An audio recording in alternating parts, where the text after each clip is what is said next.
Speaker Vardhan sir, respected executive member, past SCSC chairman DC Jain sir, respected secretary Manimegali madam, respected management committee members, respected past chairman, senior members, fellow members and junior members. Good evening to all. We welcome the speaker and all the participants to this meeting. And especially we thank a respected speaker, K. Vardhan sir, for immediately accepting our invitation, even in Corona scenario. Thank you, sir. Now I request the ex officio member, CADC Jain sir, to give special address. In fact, at the outset, let me compliment Madurai branch again for seeing that the contemporary and relevant topics are chosen for the benefit of members. And I recall me and Manimegali madam, when we are discussing as speaker on labor law, I said you speak to somebody in Chennai so that they'll be able to help you. And then Mr. Vardhan was referred by somebody in Chennai actually, and we never knew that he's from Madurai. So it's a small place and we get connected again. Only few things I thought I'll use this opportunity to update. This a few deadlines are there which we must all be careful with. First is the 30th June is the deadline for the updation of the UDNs in the income tax site. I will request everybody, those who have filed the returns for the last year, the tax audits, kindly go through the income tax site and see the UDNs properly updated. And we also learned that from 1st June to 6th June, the site will not be available. So kindly plan your things accordingly to see that those things are happening, getting cleared in the old site itself. We don't know what are the challenges we may face in the new site actually. And second is the payment of membership fees. Though technically the last date is 30th September, Institute has requested and released the annual circular requesting to pay before the 30th of June this month. So I request everybody to make the payment at the earliest so that we do not miss out and wait till the deadline. And third is the C&AG empanelment. It is already been open. It is open from 18th of May to 27th of May. So do not wait till the last minute. If the data are available with you online or you can access it with your resources, please do it. We'll be still writing it to the institute because till 27th there is going to be a lockdown and there is an extension. We will be seeking an extension from the institute. But still I will request for those members where it is possible to reduce the load, kindly do it at the earliest. And one more important initiative which our IC is taken is by the Committee of Members in Practice. There is an exclusive site known as cmpbenefits.icai.org. You don't have to note down. I will put in the chat box. You can later copy these links actually. And if possible, I'll put in the group as well. So that there are various initiatives which IC has taken, be it accounting software, be it term insurance, be it some tie-up with the office management softwares. So whichever the member may find it useful, may pull from them. There are a lot of such benefits which have been given. So with these updates, I wish you all a very happy learning. And once again, congratulate Madurai branch for a kind of keeping abreast our members of the happenings around actually. Thank you, sir. Past Chairman, just a request, Yes, whether sir. the membership fee can be renewed through the SSP portal. I'm finding it very difficult to do that. Sir, for benefit of everybody, once you log inside the SSP portal, on the right top, there is a pay membership button available. You click that, there are some questions and answers which will be given, which you have to say yes or no, and then it can happen in 2-3 minutes. If any one of us has any difficulties, you can feel free to get in touch with Chairman Monu Sundaram sir or myself. We'll be able to help you. It is just a matter of few minutes and you can be done, sir, actually. Well, let me try. Thank you, Jay. Thank you, Jain sir. Now I request the Secretary, Manimegali madam, to introduce the speaker.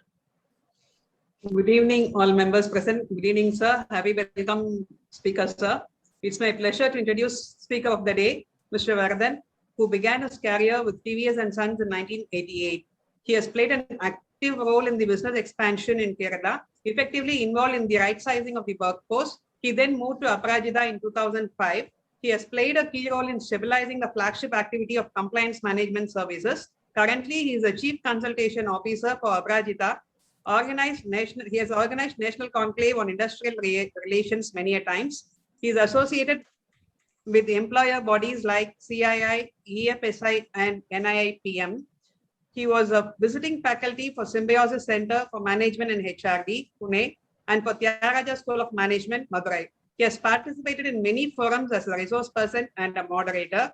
He has facilitated various training programs and workshops.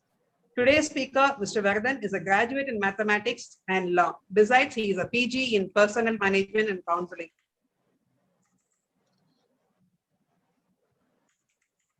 Thank you, madam. Now I request the speaker to have the session, sir, please.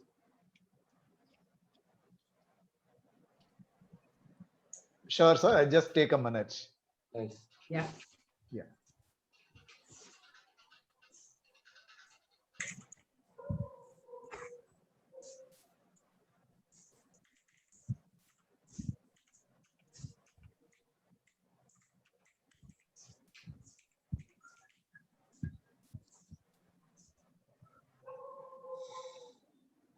Hope the screen is visible, no?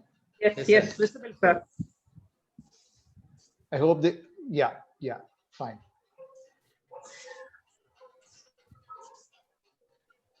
You can put it under the presentation mode. So very good evening. Yeah, sure. Fine. Is that Yes. fine? Yes, yes. Yeah. Thank you so much. Once again, very good evening, each one of you. Maybe at the outset, I would like to thank the mother branch of SARC, Institute of Chartered Accountants of India, for the opportunity given. I think we are doing it for the second time. Last year also, we did a program on labor codes, and I think this is the second time. Yeah, I think the topic given was labor laws. In fact, the current trend is on codes only. Yeah, of course, the codes are yet to be implemented, but most of the programs are happening. My presentation will be on two parts. One is maybe the background of these labor codes, and the second one is about specific changes which are happening in the labor law. So I'm just capturing the key changes alone, not the entire provisions. I think the time may not be sufficient for that. So that is the idea. Maybe at the end, we can have a Q&A session.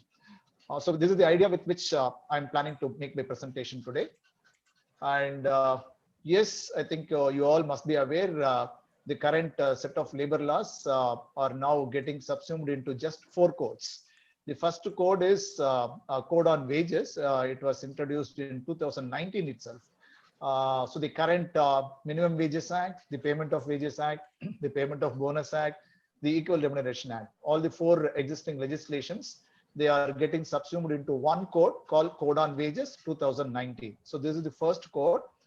And the second one is the Occupational Safety, Health and Working Conditions Code. This particular code contains 13 legislations. I think you can see it on your screens, starting from Factories Act, Mines Act, Contract Labor Act, ending with BD and Cigar Workers Act and Cine Workers and Cinema Theatre Workers Act. So this is more a kind of governing legislation.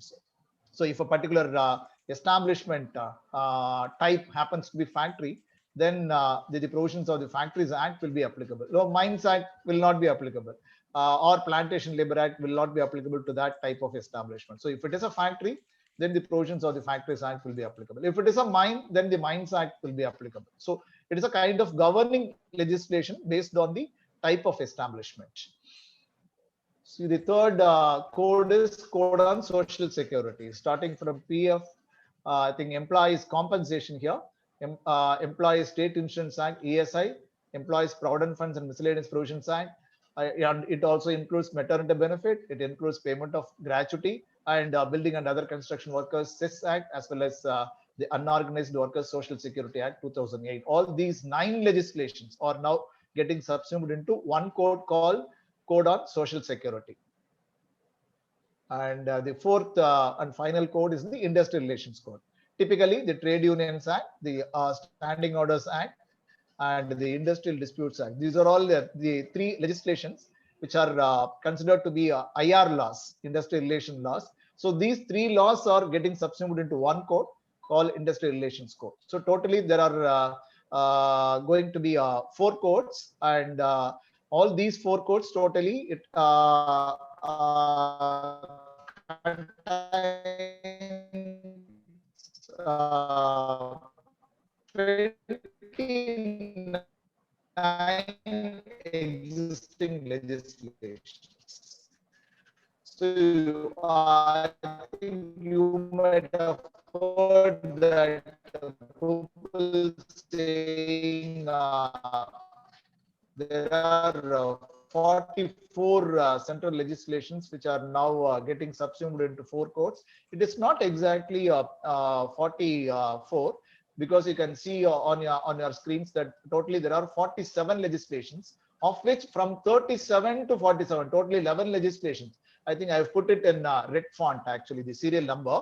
All these 11 legislations have been already repealed. So the total number of central legislations are, of the 36, only 29 legislations.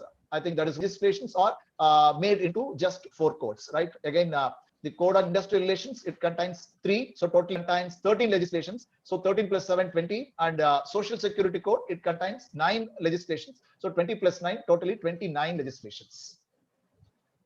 So again, more for statistics purpose, you can see how the volume is getting reduced, the number of sections, the number of rules, the number of definitions, the terms defined.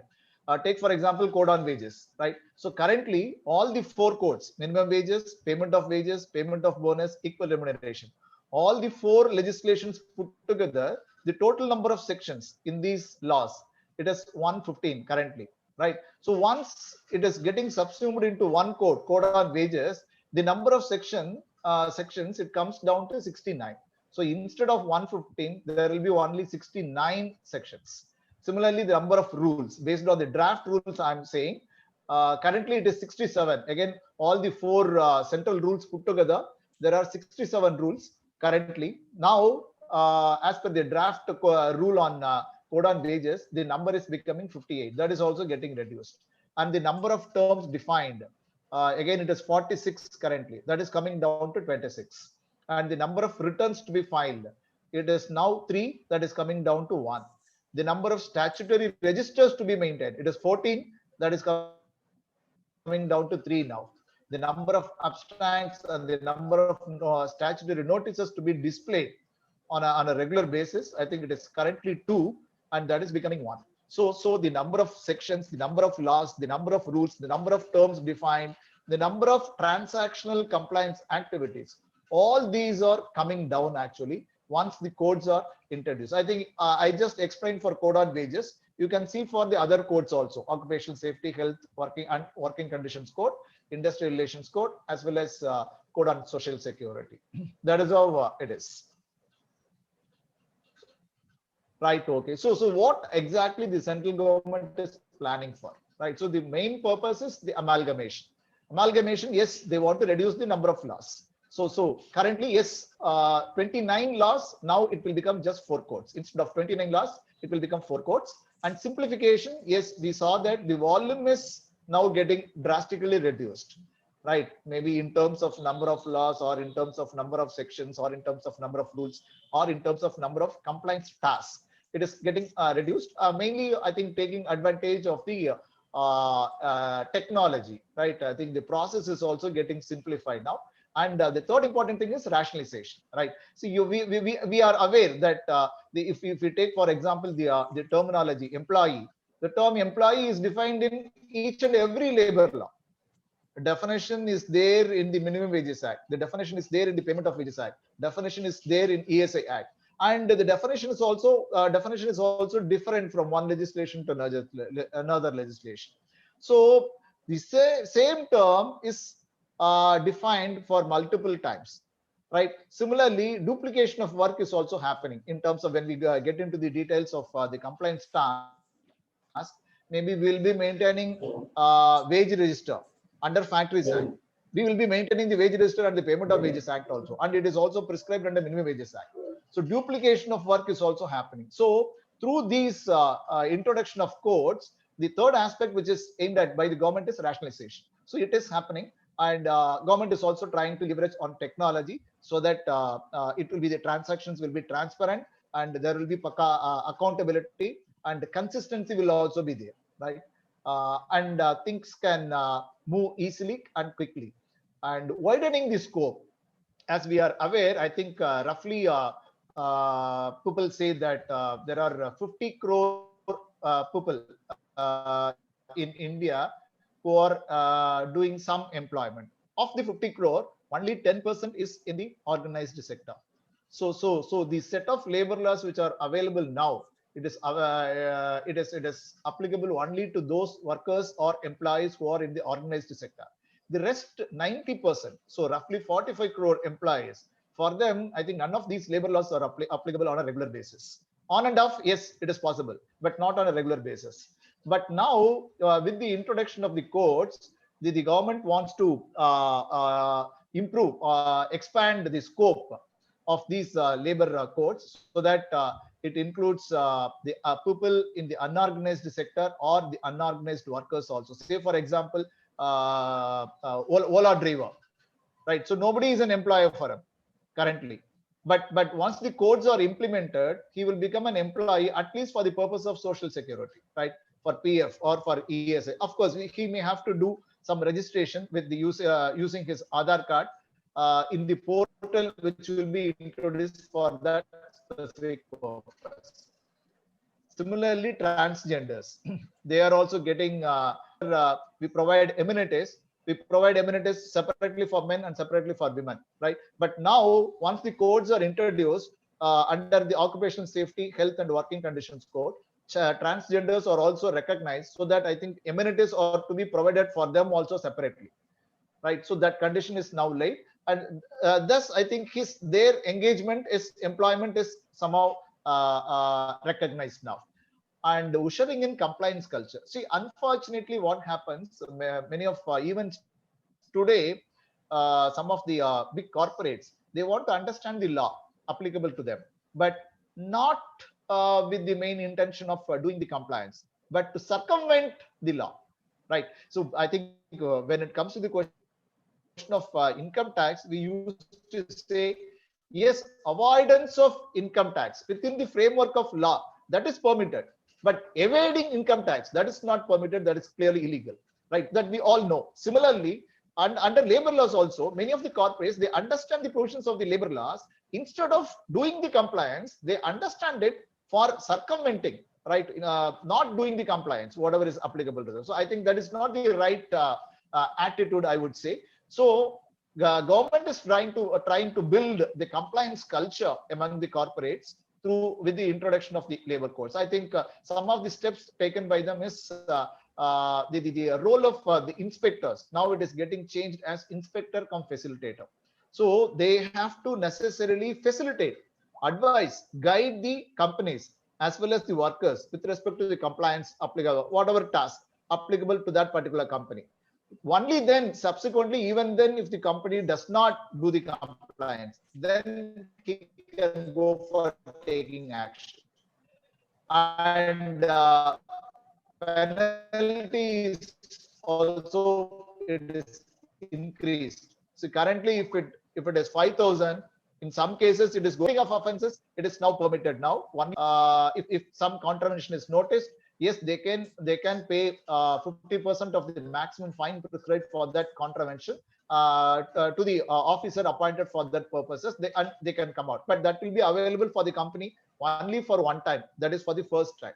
Otherwise not. So these are all certain measures taken through the courts to bring in compliance culture among the corporates. And finally, the broader goal is the ease of doing business, which you all know. See, I think we have heard government saying ease of living, and ease of doing business becomes part of ease of living. And ease of doing business, yes, currently I think India stands somewhere in 61 or 62nd rank as per the World Bank rating. And the idea is India wants to get into the top 50 when the ranking is announced sometime next year, 2022. And within the next 5 years, from 2022 to 2027, India is planning to break into the top 25. That is the idea with which the government is working. And of course, once this simplification is done, amalgamation, simplification, rationalization is done, definitely that will promote setting up of more industries, enterprises, both domestically as well as from the international players. They will also come in. That will automatically create employment opportunities also. So these are all the broader goals with which these codes are being introduced, maybe simplifying the existing set of labor laws. And just to make it in the pictorial with the pictorial representation. So the amalgamation, simplification, and the rationalization that will definitely make implementation easy, and the compliance also easy. And this has to remove the multiplicity of definitions. We saw that, and also the multiplicity of authorities. The number of authorities. We have ESI, we have PF authority, we have labor department, central labor department, state labor department, we have factories department. The number of authorities is also high.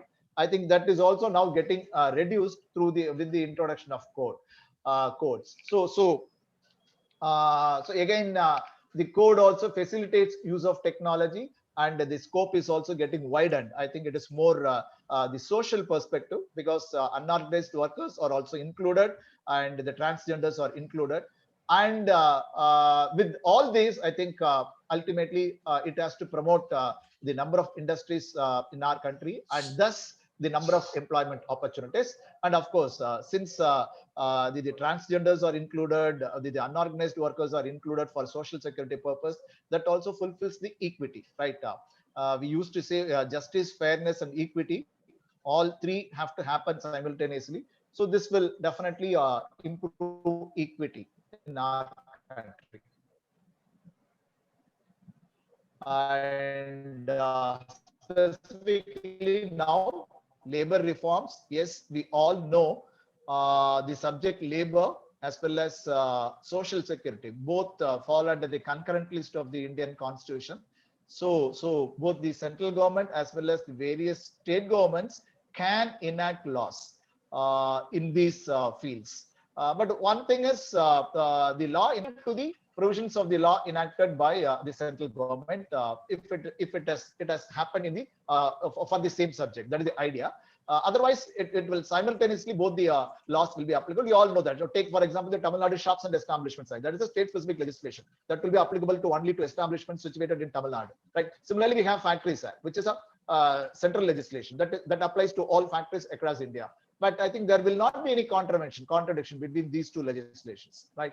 That is how it is. Even if the law has been enacted by both the governments simultaneously, then I think they will ensure that the provisions are not repugnant to the law enacted by the other government. That is the idea. Again, the labor reforms which we talk about now, it is happening only with respect to central laws. So on your right, you can see on your screens, I've put it as parent legislations in state sphere. So state laws, if you take Tamil Nadu, we have Tamil Nadu Shops and Establishments Act, we have Tamil Nadu Labor Welfare Fund Act, we have Tamil Nadu Subsistence Allowance Act.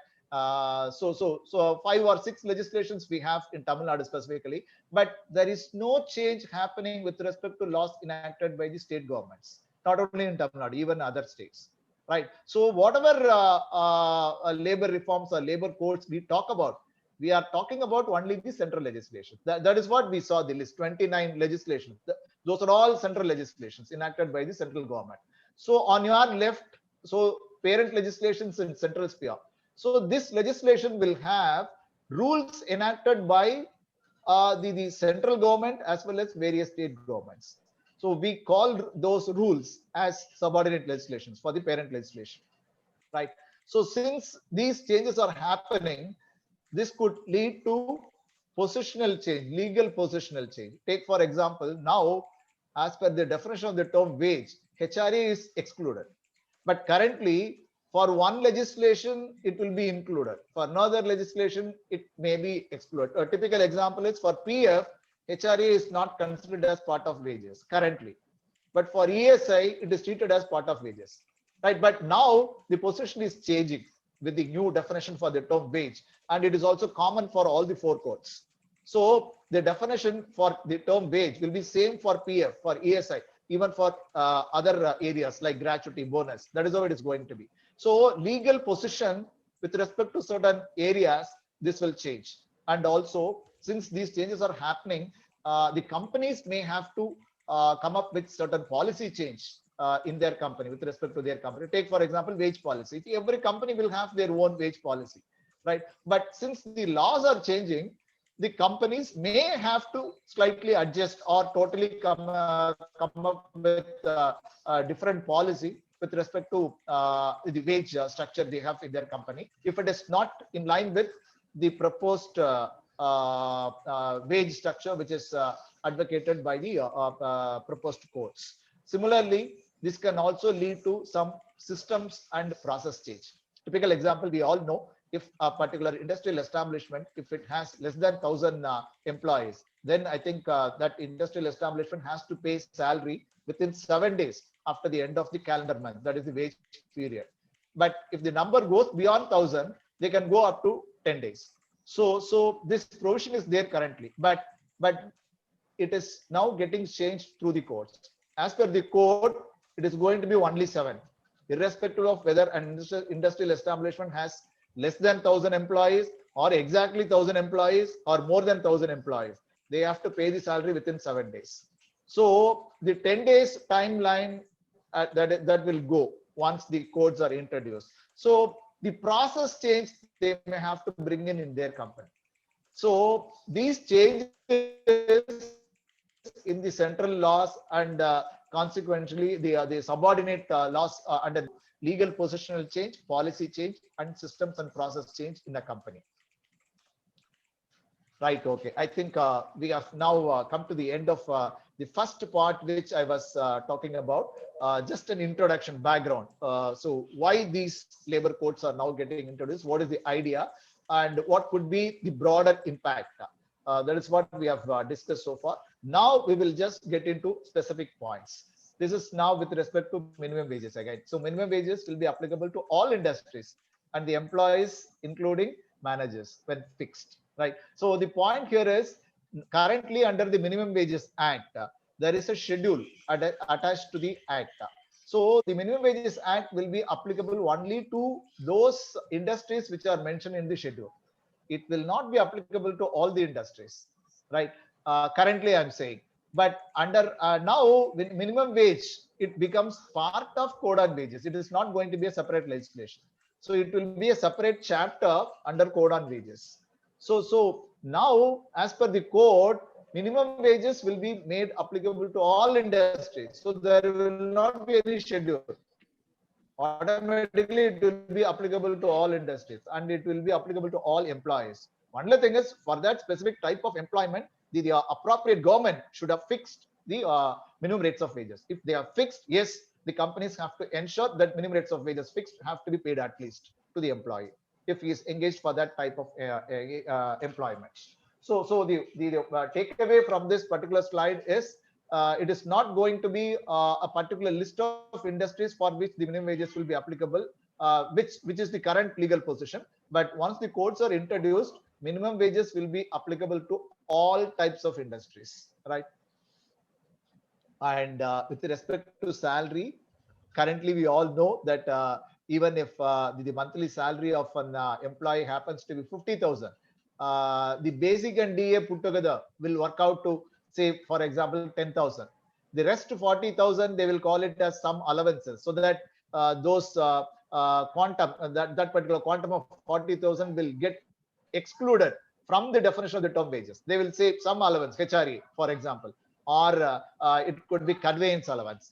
So that may not be considered as wages for the specific purpose, right? So out of the total 50,000 of the salary a person is drawing, only 10,000 is considered as wages for, say, for example, PF, for the purpose of PF, right? But now the central government is coming up with a cap for the quantum of excluded portion. So if the monthly gross salary of an employee happens to be 50,000, then the excluded portion quantum can maximum go up to 50%, which means 25,000. So automatically, at least 25,000, that is 50% of the monthly gross salary of the employee, will be considered as salary for any purpose, not only for PF, not only for gratuity, not only for bonus, for any purpose I am saying. That is going to be the, I think this is a major change, and because of this change, this will have impact on PF, impact on bonus, impact on gratuity, impact on ESI. That is how it is going to be now, right? I think most of the companies have realized that, and the total sum of wages other than the excluded components shall be equivalent to or more than the wages, minimum wages. Yeah. So yes, the one thing is, and in case in a particular company, because of the structure they have, if 60% of the wages that works out to maybe that is considered as wage portion, and the rest 40% is considered as excluded portion. Take for example, I am saying that 60% of the total amount, that quantum shall be equivalent to or more than the minimum rates of wages prescribed. That is another aspect which is to be ensured. At least, see, maybe in another company, if only 50, the wage portion works out to only 50%, then the quantum of such 50% of the wages of that person shall be equivalent to or more than the minimum rates of wages prescribed for that person, right? So both things have to happen, and the employees have to ensure that. And HRA, it is very specifically excluded, right? Except for the purposes of equal remuneration and payment of wages, HRA will not be considered as part of wages. Either it is for minimum wages or for PF or for, currently for minimum wages, HRA is treated as part of wages, right? Because if we go through the definition of the term wages as defined under the Minimum Wages Act, HRA is included as part of wages, but the position is now getting changed. Similarly, if you go through the definition for the term wages under ESI, and currently under section 222 of the ESI Act, HRA is included.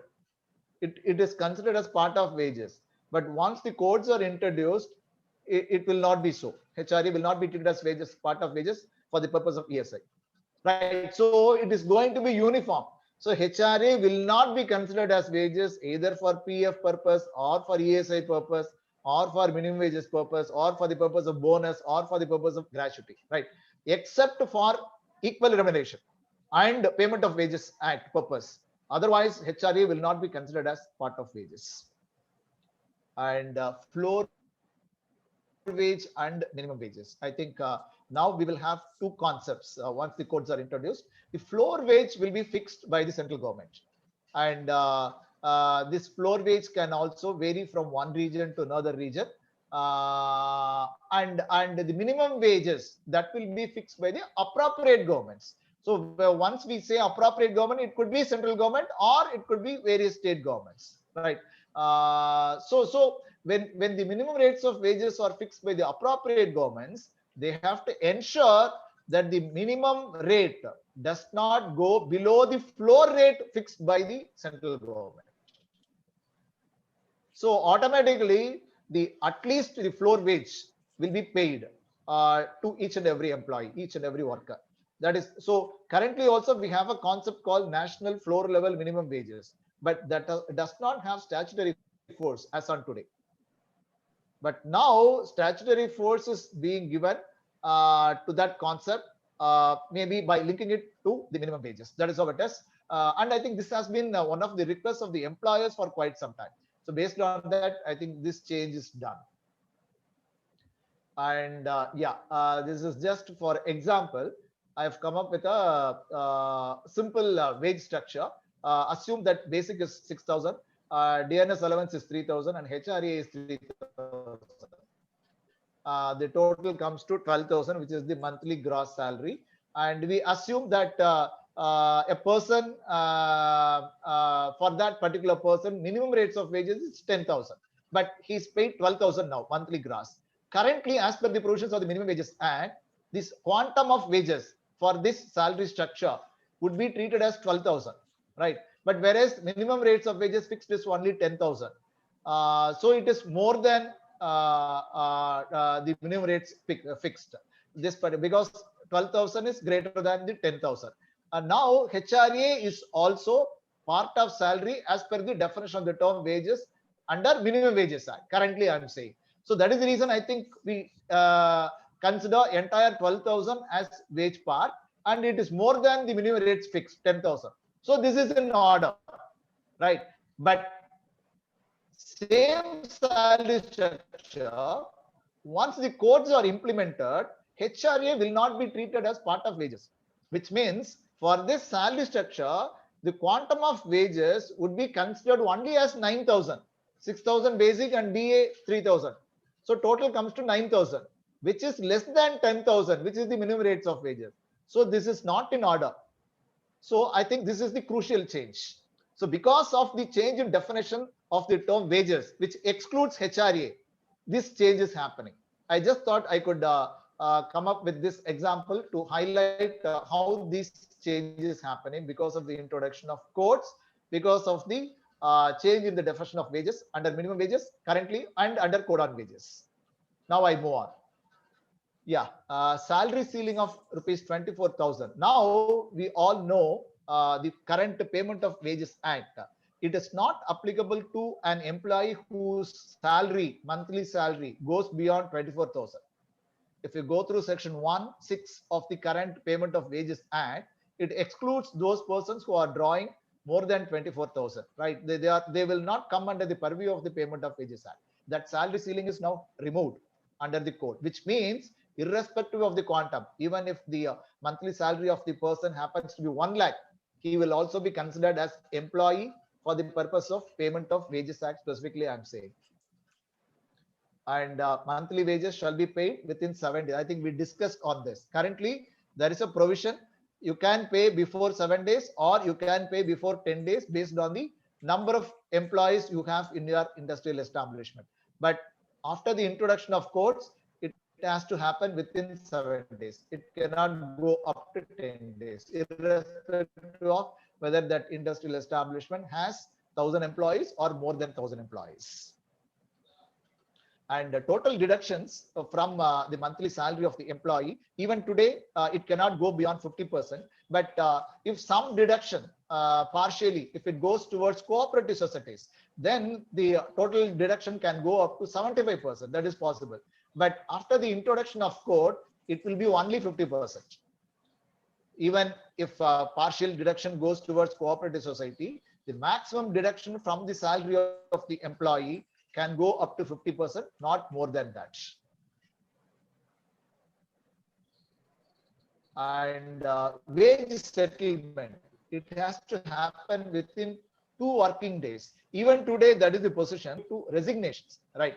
Otherwise, in case of retirement or maybe a dismissal and all, it has to happen within 2 days. But it is not applicable to those persons who have resigned on a voluntary basis. But under the codes, even those people, for those people who have resigned their jobs, the wage settlement has to happen within 2 days, within 2 working days from the actual date of relieving.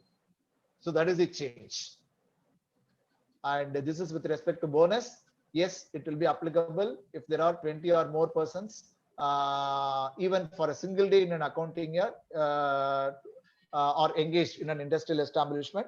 Then for that accounting year, the industrial establishment has to pay the bonus. And we all know that individual employee will be eligible for payment of bonus if his monthly salary is less than 21,000, right? If he is drawing more than 21,000, then that person is not eligible for payment of bonus.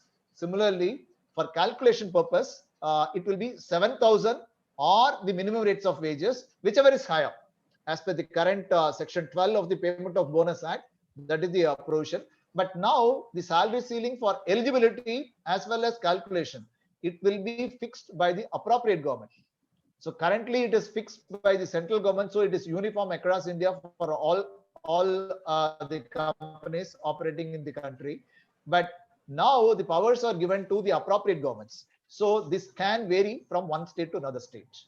And for the purpose of bonus also, at least 50% of the monthly salary of the employee shall work out as wage part, right? So you cannot go below 50% of the monthly salary of an individual employee. So that is equally up because of the change in the definition of wages, which is going to be uniform for all purposes.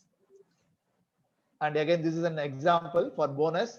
So the monthly salary, gross salary happens to be 29,000, right? So basic 10,000, DA 4,000, HRA 5,000, conveyance 5,000 and commission 5,000. So total comes to 29,000, right? Currently, yes, we will calculate bonus only on 10,000 and 4,000 because HRA is excluded, conveyance is excluded, commission is excluded, right? And under the codes also, HRA, conveyance and commission, all the three components are excluded, but there is a catch as per the new definition that at least 50% of the quantum shall work out as wage portion, which means it should be 14,500. It cannot go below 14,500. Right. So currently, as per the provisions of the Payment of Bonus Act, we will work out bonus for this example on 14,000 alone. But for this same salary structure, if the codes are introduced today, we may have to calculate bonus for 14,500 at least. It cannot go below 14,000 because there is a catch, there is a cap by which it says that excluded portion cannot go beyond 50%. So at least 14,500 should be shall be considered as part of wages. So that is going to be the major impact with respect to bonus. And contractor's payment shall be ensured by the company before the contractor makes the payment of wages. See, we saw that the salary of an employee, it is to be paid within 7 days, right? That equally applies to contract workers also, because the contractor is going to be the employer for the contract workers. So he has to ensure that the contract workers are paid within 7 days, right? But if the contractor has to pay within 7 days salary to his workers, then he has to get the monthly consideration from the principal employer before that, because of this particular provision, right? Even today that is the position, but that is not verbatim spelled out. But that is the understanding, but somehow it is diluted. So after the lapse of 3 months or 4 months, as per their arrangement, right? But once the codes are introduced, that is no more possible. The principal employer has to pay the monthly consideration immediately after the end of the wage period to the contractor, and the contractor in turn has to pay the salary to his workers within 7 days after the end of the wage period. So because he is also an employer and he is also included in the definition of the term employer. So that is how it is going to be. Sorry. And principal employers are liable for minimum bonus for contract workers. So at least for minimum bonus, if it is not paid by the contractor, or if the contractor fails to pay, then the principal employers are liable to pay. That is, when we say minimum bonus, it is 8.33% to the contract workers. And there is no provision also in the code for recovering it from the contractor by the principal employer, right? And chapter concerning the contract labor shall now, the contract labor is a chapter under the occupational safety code, right? We all know that if there are 20 or more contract workers, then the Contract Labor Act will be applicable currently to the principal employer and his establishment, as well as to the contractor. But instead of 20, the threshold limit is going up to 50 now. So only if there are 50 or more contract workers, then the contract labor chapter in the occupational safety code will be applicable to a particular establishment. And only if a contractor engages 50 or more workers under him, that particular chapter will be applicable to the contractor. So that is how it is going. So instead of 20, it is going to be 50 for applicability. And the contract labor definition. So if the contractor utilizes the services of his own employees, if most of the cases, the contractors themselves are legal entities. So they are doing services, even utilizing the services of their own employees, apart from certain employees specifically hired for that purpose, right? It is a mixture now. Currently, both the types of workers or employees are considered as contract workers, right? Legal position is not so. There is a judgment given by Orissa High Court, but that is not properly followed either by the enforcement wing or by the companies. But both the types of workers engaged by the contractor are considered as contract workers. But once the codes are introduced, it very clearly excludes that the direct employees of the contract workers. So they will be out. So that is going to be a major change now. And the term core activity is defined now, right? So the contract workers or the contractors cannot be engaged for performing the core activities of a company. It is not permitted. And contractor, if he has operations in multiple states, so there is a provision which is coming through the occupational safety code to get a common license, right? But personally, I'm not quite convinced with this provision, because when we say contractor, he is not independent. Even if we go through the definition of the contractor under section 2, even under the code, it starts with the words contractor in relation to an establishment. So he's not, so for each establishment, that contractor should be attached. So he cannot be attached to multiple establishments at the same time, right? But now they are saying that if the contractor has operations in multiple states, he can have a common license. But if he is providing services to the same employer, even in the multiple states, then that is possible. But if he is providing services to multiple employers, then I don't think it is possible. But I'm not very sure how it is going to get implemented. But we may have to wait for the rules to be framed. And the contract labor chapter, it applies to manpower supply contract. See, I think this is a mistake again. If we go through the relevant section under the contract labor chapter, it says that that particular chapter will be applicable to manpower supply contractors only. I think they have, by oversight, they have missed out the job contractors or the works contractor. But I think that should be a mistake. Otherwise, I think, but because the license is prescribed for both job contractor as well as manpower supply contractor. Similarly, when we go through the definition of the term contractor under section 2, it recognizes both the types of contractors, both manpower supply contractor. I think they have missed out the job contractor. I think that is by oversight. It is a mistake that should be corrected when actually the codes are implemented. And the direct liability for principal employers for the provisions of various amenities. So currently, we all know, starting from providing the drinking water to the contract workers, the liability is primarily on the contractors. Only if the contractor fails to provide, the liability passes on to the principal employer. But through the codes, it is very clearly said that the amenities, whether it is drinking water facility or even washrooms, it is to be provided by the principal employers. So directly, the liability is latched on the principal employers now. So liability is not on the contractor. And interstate migrant workmen, yes, we all know, if a contractor hires a person and supplies that person to work in an establishment which is situated in a different state, only that person is considered as interstate migrant worker, right? But instead of hiring through a contractor, even if the direct employee is hired from other state, that person can also be considered as interstate migrant worker.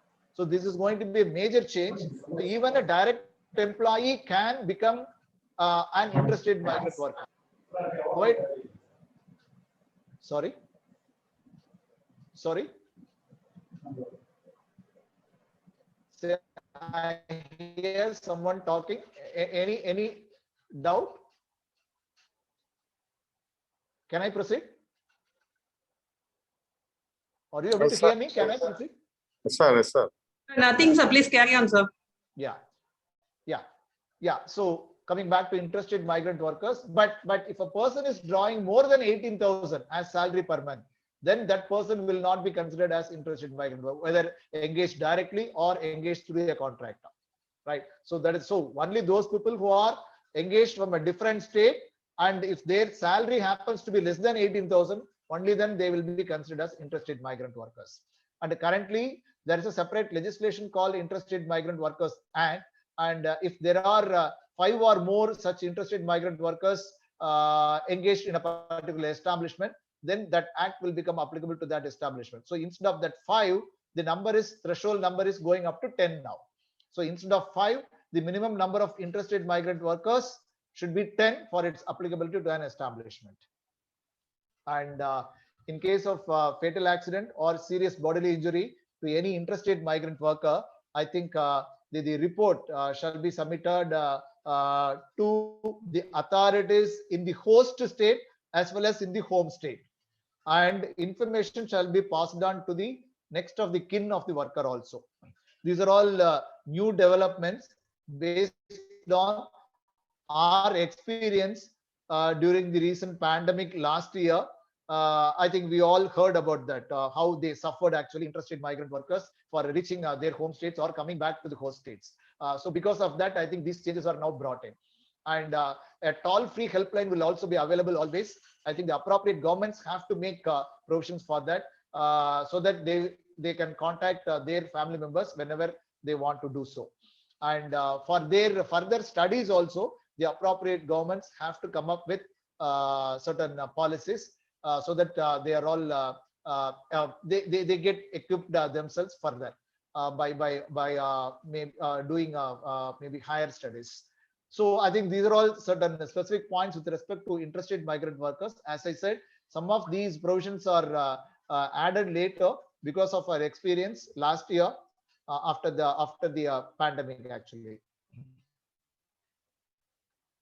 Again, with respect to factory, so currently the threshold limit is 10 and 20. We all know. See, if manufacturing process is carried on in a particular premises, and if it is done with the aid of power, then there must be at least 10 persons.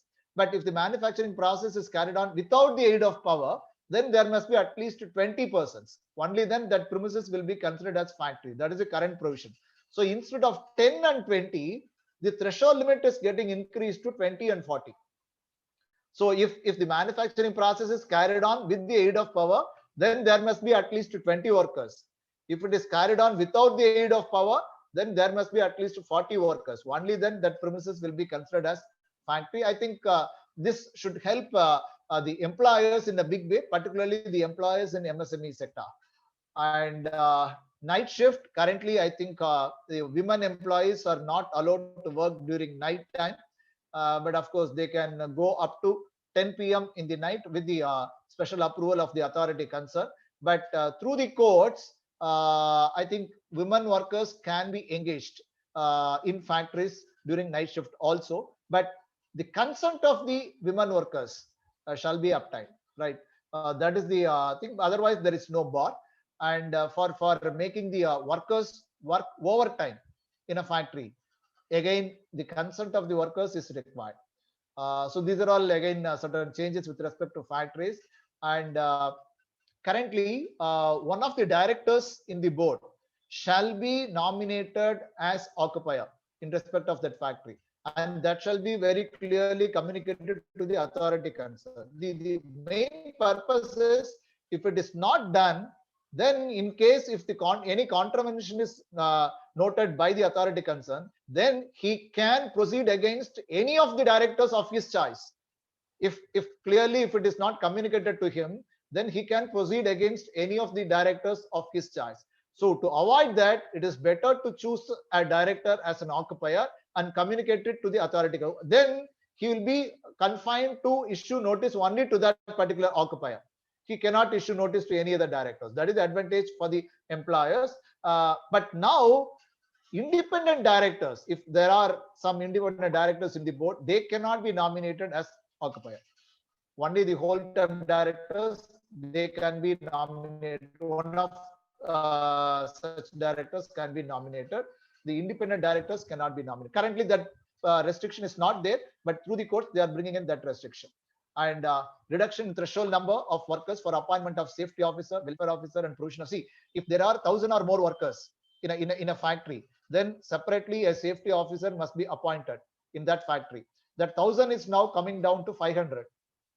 So instead of 1,000, if there are 500 or more workers, then a safety officer must be appointed in a factory after the introduction of the codes. Similarly, welfare officer, currently if there are 500 or more workers, then a welfare officer must be appointed. So instead of 500, the number is coming down to 250. Similarly, for canteen, for providing canteen, if there are 250 or more workers in a factory, then a canteen shall be provided. That instead of 250, the threshold limit is, then a canteen must be provided by the occupier in the factory. And eligibility for leave, currently we all know that a worker in a factory will be eligible for leave at the rate of 1 day for every 20 days worked in the first 12 months. Right, that is how it is. And he should have worked at least for 240 days minimum in the continuous period of 12 months. Right.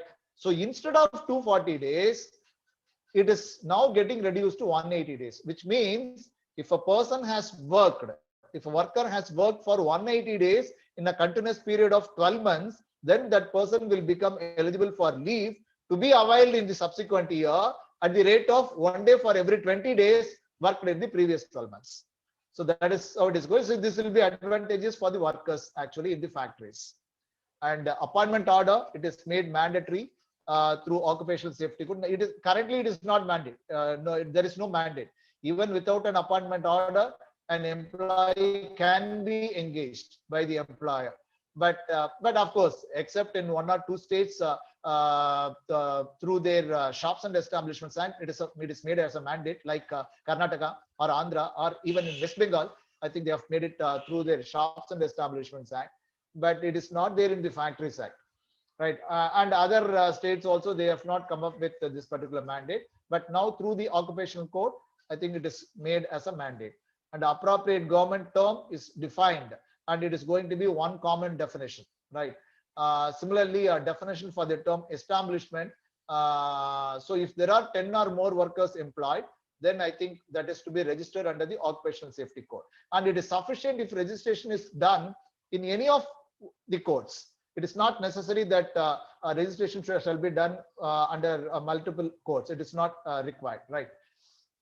So that duplication is now getting avoided, which we saw maybe during the first part when we discussed the first part. And daily hours of work, it cannot exceed 8, right? So up to 8 hours, yes, it can go. And weekly hours and other conditions, it can be fixed by the states concerned, because it can be fixed by the appropriate governments. And the number of registrations currently, we all know that under Occupational Safety Code, there are 13 legislations. Under 13 legislations, 6 registrations are to be done separately.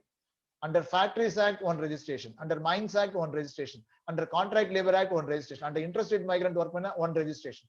So simultaneously, a company may have to do 6 registrations. Now it is going to be single common registration. That is the reason I said the compliance task, it is getting reduced. The volume is getting reduced. And there is a possibility for third-party audit and certification, so that I think after their observation, they will share it with the company concerned as well as the inspector having jurisdiction over that company. And finally, the report will be sent to the government. And if they want to make any amendments in the law based on the report observation, they can do that. That is the idea. And this particular audit and certification will be done by a separate body. I think it is in no way connected with the government, right? So it will be a separate, experts will be fixed for that purpose specifically. And exclusive facilities for transgenders, we discussed on this. So like we provide separate amenities for men and women now, for transgenders also, if they are engaged, the companies have to provide amenities separately.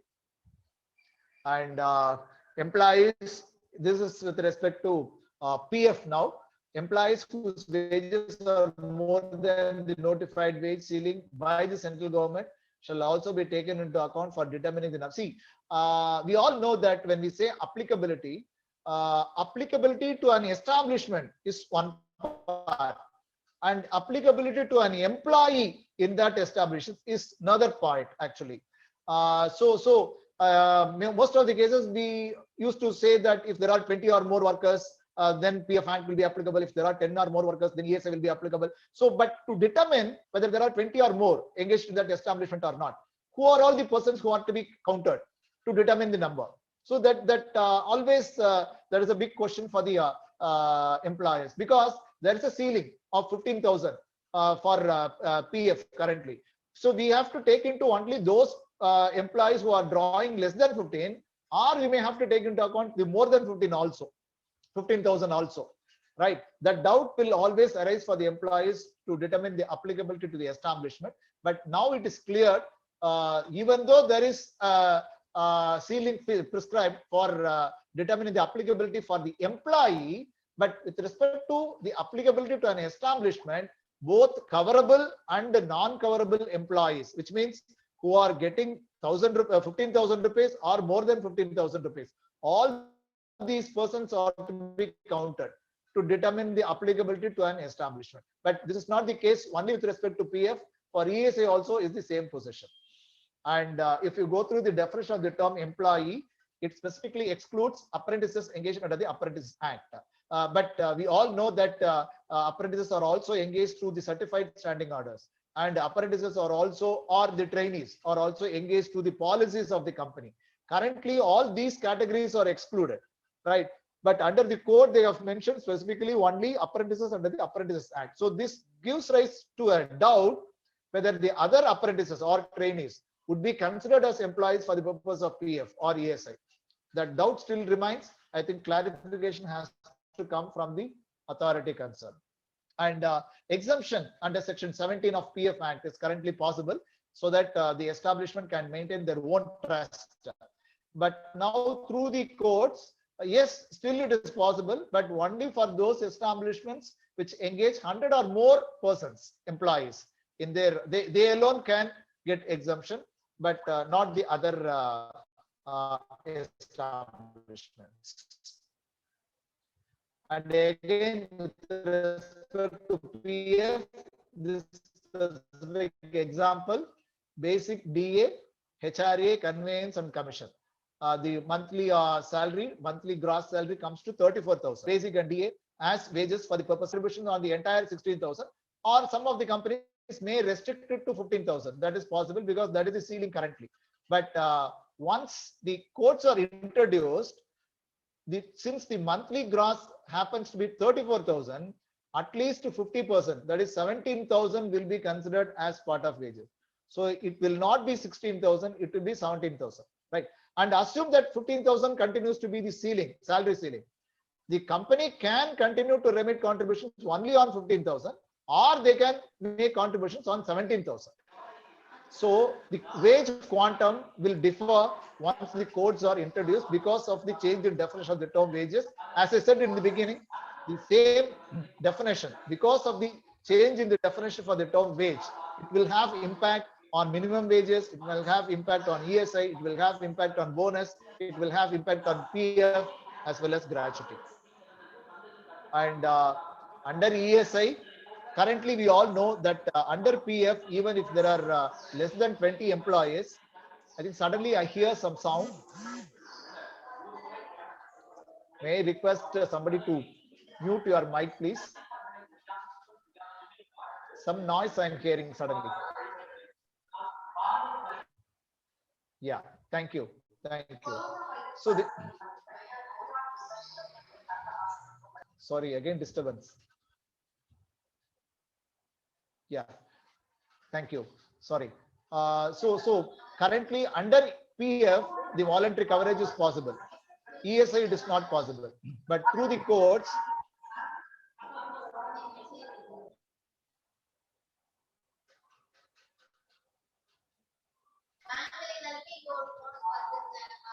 see, I think somebody has to put their mic on mute, please. Yeah, thank you. So voluntary coverage is now possible under ESI also, because for the purpose of ESI, if there are 10 or more employees in an establishment, then the act will be applicable. Then the establishment has to necessarily register themselves under ESI. But if there are less than 10, then like PF, for ESI also the voluntary coverage is possible if the majority of the employees are agreeing and the management are agreeing for that. But once voluntarily it is covered, subsequently if they want to withdraw the coverage, they can do so.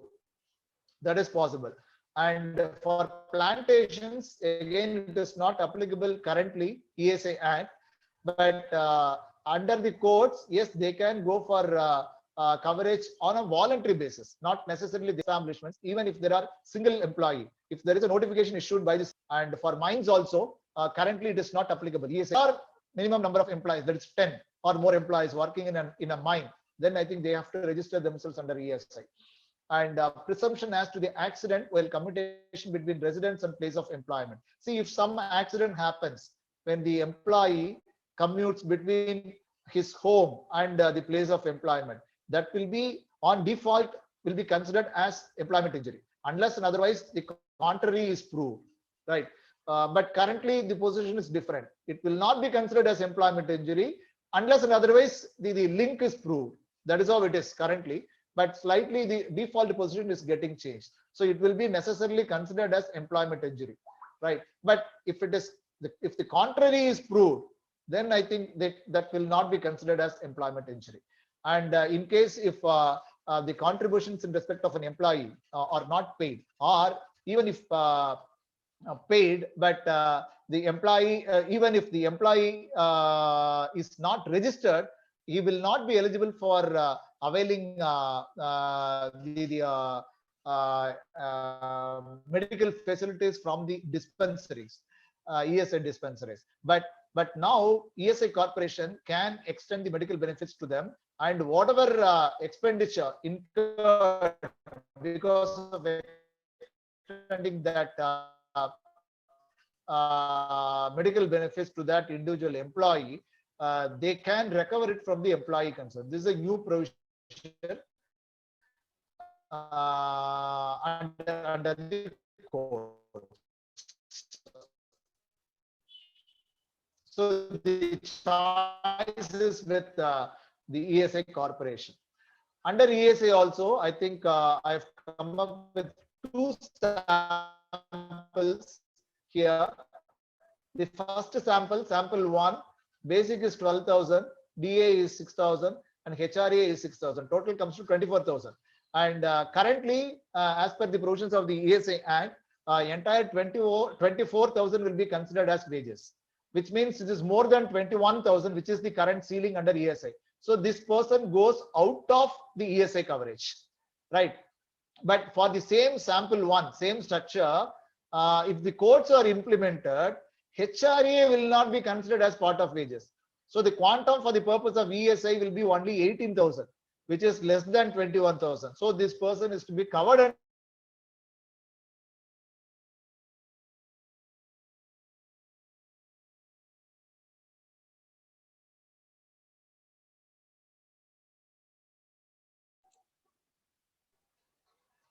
You are able to hear me? Sir, now only hearing, sir. Your audio is not here, sir. Oh, Video.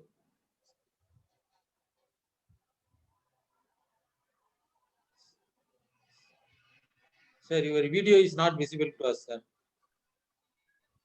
but you are able to hear me? Yes, sir. now we can hear you, sir. Okay. Now your video is also, yes. Yeah. No, I have switched on both, actually, audio as well as video.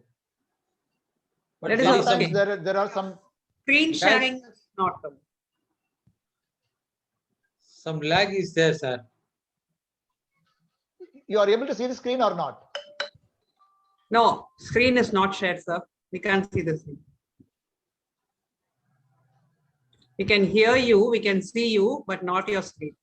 Okay. Oh. Shall I disconnect and join again? Okay, sir. Please, sir. Yeah.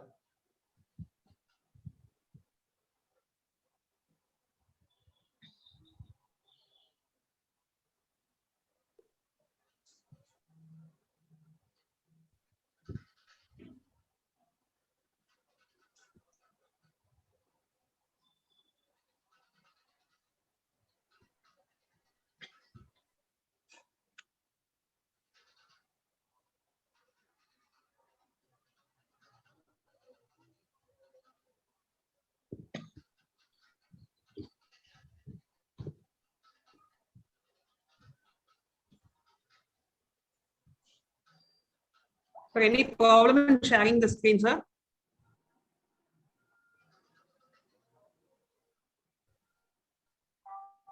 No, I think some Looks like there is some disturbance in connectivity your issue. network.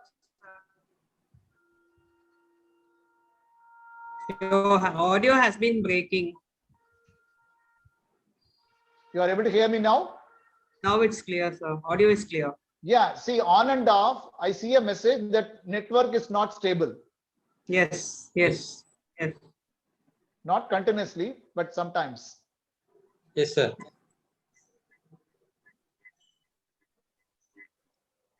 Still, the screen is not visible, no? Yes, sir. Yes, it's not visible.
Members, be kindly bear with us. The link of the speaker is not available. Kindly bear with us, sir, please.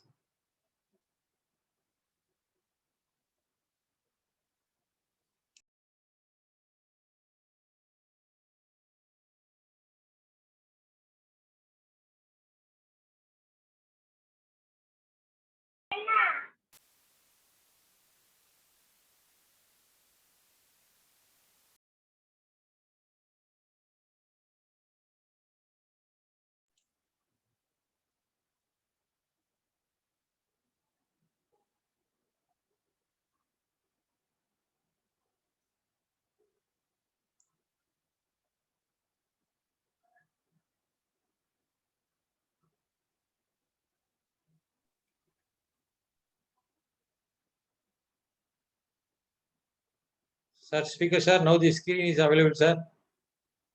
Fine, okay, thank you. Sorry, Thank- sorry for the disturbance. No problem, sir.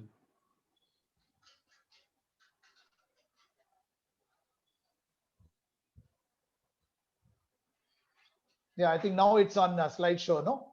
Yes, sir. Yes, sir. Right, okay. So maybe we are on sample one of ESI. So the sample monthly gross is 24,000. So as per the current provisions of ESI Act, entire 24,000 will be considered as part of wages. So this is more than 21,000, which is the ceiling. So this person need not be covered under ESI. This person will go out of the purview of ESI. But for the same structure, if the code is introduced, then the HRE is not considered as part of wages, which means we may have to reduce 6,000. So the wage portion will work out to only 18,000, which is less than 21,000. Therefore, this person is to be covered under ESI. So the position totally gets reversed. Sample 2, again, basic and DA put together 12,000, HRA is 4,000. So entire 16,000 monthly gross, that will be considered as wages currently as per the current provisions of the ESI Act. So this is very much less than 21,000. So this person is to be covered under ESI and contributions are to be made. That is one. But if the codes are introduced for the same structure, HRA will not be considered as part of wages. HRA will not be considered as part of wages, which means salary for the purpose of ESI will be only 12,000. So contribution, yes, still this person will be covered under ESI, but contributions will be made only on 12,000. So that is going to be the change.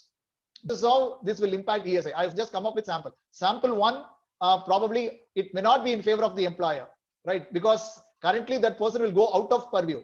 But once the codes are introduced, he will come in. So contributions are to be paid. But in the sample 2, in both the cases, as per the current provisions, as well as after the introduction of code, the person is to be covered under ESI, but the quantum of contributions will be less because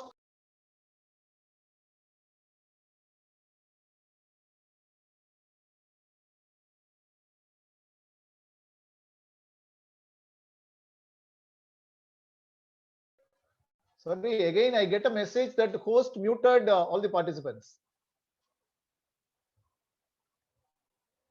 You are able to hear me?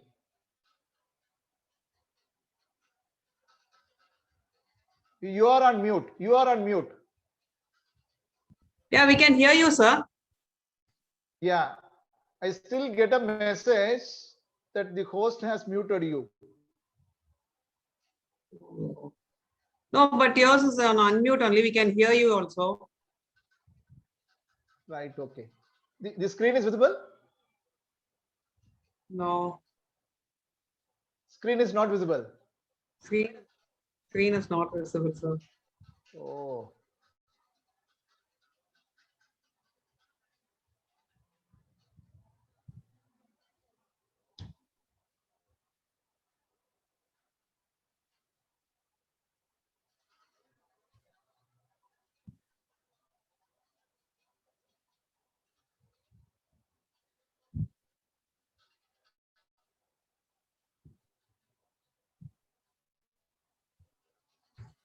It is also not moving for me actually.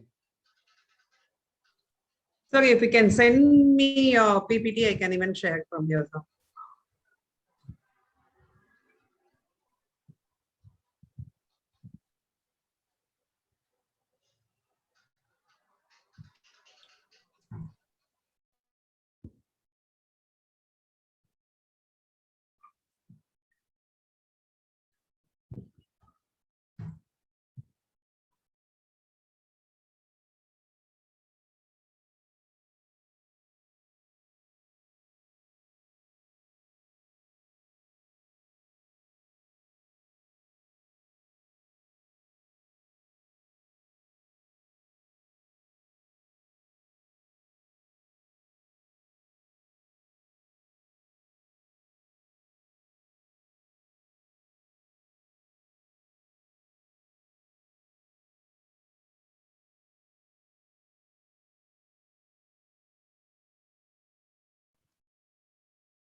Speaker, sir, we can go with the question answers. Once I get Okay. the mail, I'll share the screen, sir. Now, since I went out and joined again, I don't find anything on the chat box. Okay, I'll read the question for you, sir. There is a question. from Yeah, a member. please read it. Yeah, Yeah. just a minute. In case of excess PF contribution above rupees 15,000, is it possible for employee or employer to reverse the excess contribution in future? No. See, if the salary of an employee, if it goes beyond 15,000, then the employer will have a choice. The employer can make the contributions on the entire quantum, which is more than 15,000, or he can restrict it to 15,000. That is a choice the employer has. But subsequently on a particular day, say after 4 or 5 years, if they want to again reduce, restrict the contributions to the statutory ceiling, then also they can do so. That is permitted. Right. But excess contribution cannot be reversed. That is not possible. Okay. Right. So Okay. once paid, so assume that a person is drawing 20,000. Now the choice is you can pay the contributions on the 20,000, or the employer can restrict it to 15,000. That is possible. Okay. Right. Thank you. Yeah. Another question is, can an employee claim the benefits under both EDLI and ESI simultaneously? Yeah, I think purposes are totally different. It is possible. See, as far as ESI is concerned, it is for extent to the medical benefits. Right. But PF is totally different. Provident fund, it is one. Provident scheme is one-time accumulation that will be paid. EDLI is a kind of insurance again under provident funds. Then pension scheme, again, that is a different scheme. So all these are different. So it can happen simultaneously. Okay, thank you, sir. Members, any Under other? ESI, I think the person, see, the purpose of ESI is the medical facilities will be extended to the worker as well as the family members of the workers. The main purpose is to keep the worker fit for doing the work. That is the idea. So it is more a medical facility. EDLI is not so.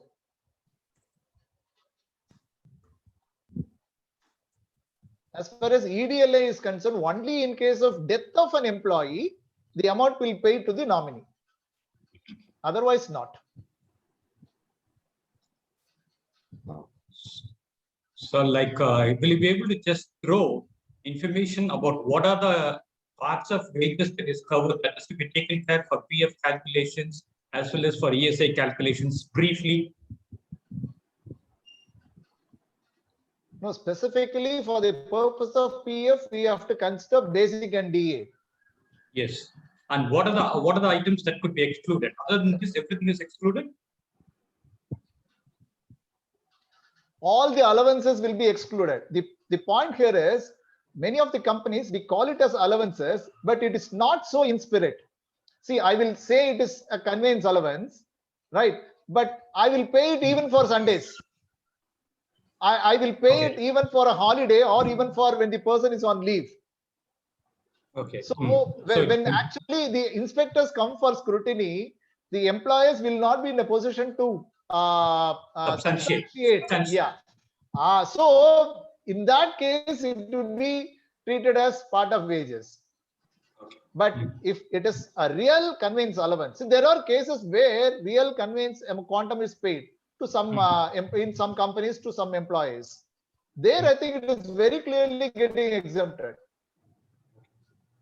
Similarly, ESI? So there is a difference between ESI also the same thing actually. There is a If it is a contingent payment, then that will get excluded. Right. But they will call it as allowance, but it will not be a contingent payment. It will be paid similar to how we treat basic. If it is so, then that will also be treated as part of it. I think that is the judgment given by Supreme Court on February 28, 2019. Now, Right? like, Holding all the as part of wages. any payment which you give it in a period exceeding 2 months, that may not be covered under ESI. When you make it as a quarterly payment. any incentive or anything which we are feeling like giving it to the employees, when we do it on a quarterly basis, it need not be Yeah. taken for ESA. Yes, yes, you are absolutely right. As per the current provisions, it is so, but it also says with respect to additional remuneration. So then the question arises, what is additional remuneration? Okay. So it is not with respect to the normal wages which is paid to the employee, right? An additional remuneration, if it is paid at an interval of exceeding 2 months, then that will get excluded for the purpose of ESI. Not other. So even maybe for a simple understanding, we can say it is some remuneration paid as per the policy of the company.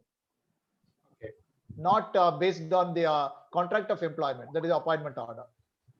So that could be considered as additional remuneration. So if it is paid at an interval of exceeding 2 months, then that will get excluded. Yeah. Suppose if you are going to take, Madam, next question. suppose if you are going to utilize the services of retired employee, okay, our own employee, after retirement, we are going to employ, okay, on a consolidated wage basis or something like that. What precautions we are supposed to take care? Whether the PF ESA is covering, will be applicable for them? No, see, if the PF accumulations are already settled, Yes. then that Because- person will be considered as an excluded employee. He need not be covered under PF once again. But as far as ESA is concerned, if his consolidated pay is less than 21,000, he is to be covered under ESA.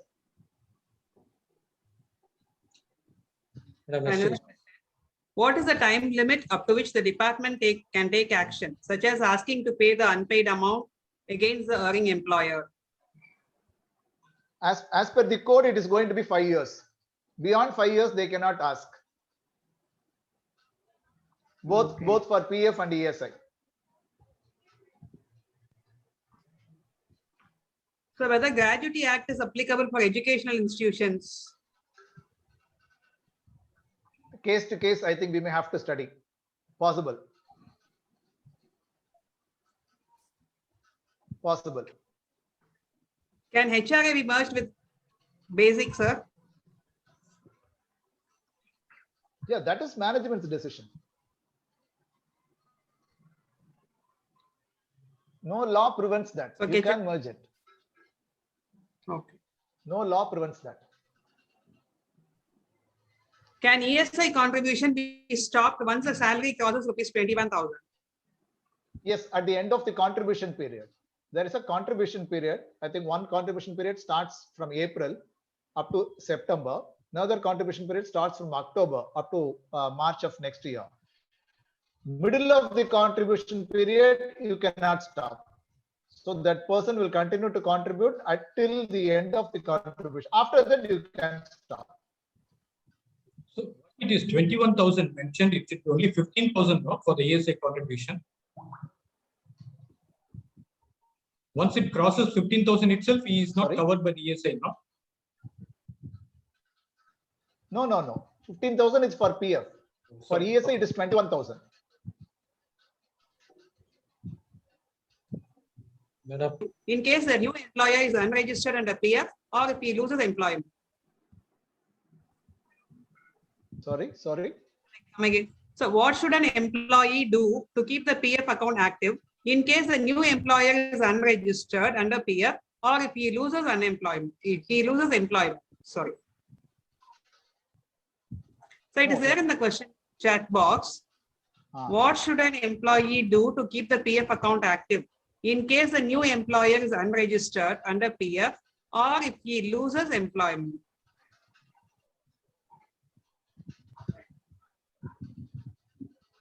Sir, can you hear me, sir? No. Yeah. I'm able to hear you. See, the point here is if the new employer is not under obligation to cover his establishment under PF, then I think he has to get his accumulation settled. That's it. No, he You can cannot allow, keep it. he can have the option of continuing it now. Later on, he can go to a registered employee. No. See, a person is, what I understand is a person is shifting from one employer to another employer. Yes. The new employer is, his establishment is not registered under PF. Fine. So he cannot definitely continue to contribute to PF. But So that is not required for him to close his account now. So what he will do? He can allow the account to remain. Later on, if he goes to How long? Is there any Assume time that- limit? Time limit. See, that is what I'm saying. See, I think after 2 months, he may have to necessarily withdraw. Otherwise, it will just lie. No, like he is not certain about the new employment. Now he may go to a different employment. No. The question is the new employer is not registered. His That's right, establishment sir. is not registered. Yeah. Subsequent, he may change his employment. No, he is not going to be with the same employer. I think he cannot allow it to lie for an indefinite period. No, that is not possible. There may be a necessity for us to just keep the department informed that I am presently working with an employer. I think this is not registered. Yeah. See, there is no legality involved in it. This is more procedural. What can happen is, I think up to 3 years, even if the account is made to lie, maybe inoperative, right? That will earn interest. After 3 years, this will be considered. This will go into inoperative account that will not earn interest.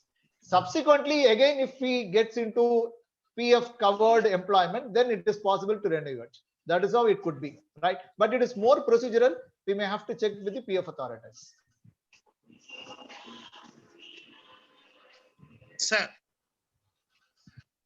could you hear me? Yeah. Sir, yes, please. One important thing, sir. Sir, I am Chandra Mohan. Thank you, Speaker. As rightly said by T. Ravi, sir, I have one doubt. Today, one of my clients asked me that he is running a hospital where COVID-19 patients are treated. Now they are paying for the 2 months, for the past 2 months. And in the future, how many months? Don't know. Nobody knows. They are paying additional wages, double wages. He asked me whether the PF and ESI has to be paid on the total wages or on the part of the regular wages. How can it be treated? I said it can be treated as a COVID incentive and kept in a separate account in the P&L account. What is your opinion, sir? So I think that hospital is paying some extra amount, 100% extra. Double the wages. If they are paying 7,000, now they are paying 15,000. Okay. My suggestion would be continue to show 7,500 in the wage register and continue to make contributions towards PF and ESI for 7,500. As you rightly said, extra 7,500, make it as incentive. Don't don't mention it in the salary register. Okay. But likewise, this is for nurse. For doctors are also nearly 15 doctors are working there. The principle they is are the also same. getting double wages. Yeah, the principle double is the salaries. Same. Oh, the principle is the sir. same. Thank you. Yeah. Okay. Thank you, sir. Yes. There is another question. Yes. Should the minimum wage be as prescribed in the type of job prescribed by the state governments, or the gross should be Matched to that. gross should prescribed by the state government, or the gross should be matched to that? Sorry, can I come again, sir? Yeah. Should the minimum wage be as prescribed in the type of job prescribed by the state government, or the gross should be matched to that? See, when we say gross wage, there will be certain wage components. Basic, DA, conveyance, something like that. Right? Okay. You are able to hear me? Yes, sir. Yes, sir. We hear you, sir. Yeah. So when we say gross salary, it will have certain components. if there are excluded components as per the definition of the term wages for the purpose of minimum wages, except those components, you may have to determine the quantum of the other components. That the total quantum of those components should be equivalent to or more than the minimum rates of wages. Thank you. Sir, one more question from sir. My understanding is that the PF account can be kept open for 36 months after the last contribution. 3 Is that years. correct, sir? That is 3 what years. I said, 3 years. Okay. After that, it will become inoperative account. Okay, sir. Thank you, sir. Yeah. Any other questions, please?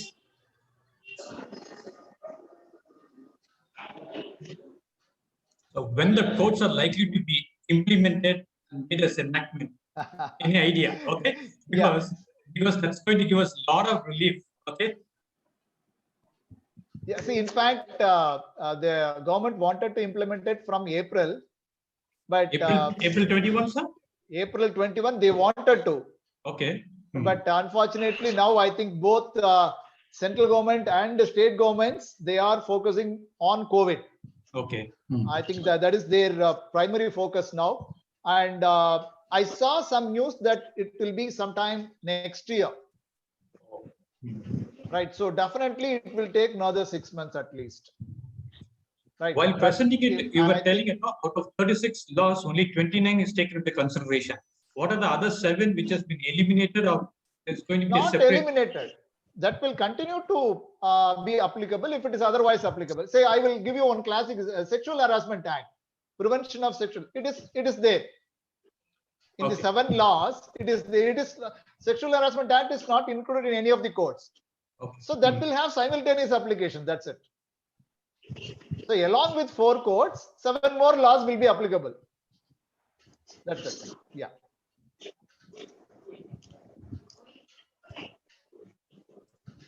Yeah. Any other query? I'm terribly sorry. I could not complete. I think I had 10 more slides, but because of a technical glitch, I could not complete. Like there's no issue, sir. Even without the slides, if we could share the information, it should be fine. Because later you're going to share the material to us, we'll go through it. Yeah, I've already sent it to Manimegale madam. If you could share on those slides, fine. Without presenting it, if you could just throw information on those slides, it will be fine. Sure, sure.